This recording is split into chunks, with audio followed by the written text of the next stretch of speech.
Ang ating pamantayan sa UP ay all or nothing. Tell me, ano ang silbi ng utak at talento kung walang prinsipyo at tapang upang panindigan ito? Imagine, isang salita, iisang salita, forthwith, ay ayaw intindihin ng nanunungkulan sa Senado. UP graduate, ha? At binigyan pa ito ng bagong kahulugan.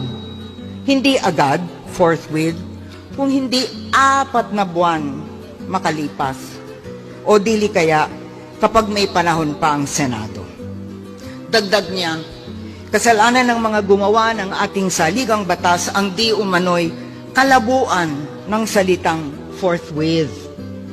Dapat daw, sa halip nito, ginamit ang salitang immediately. What utter nonsense.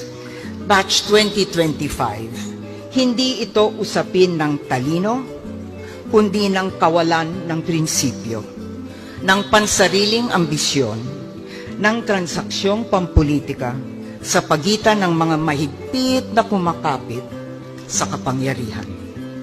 Remember this, if money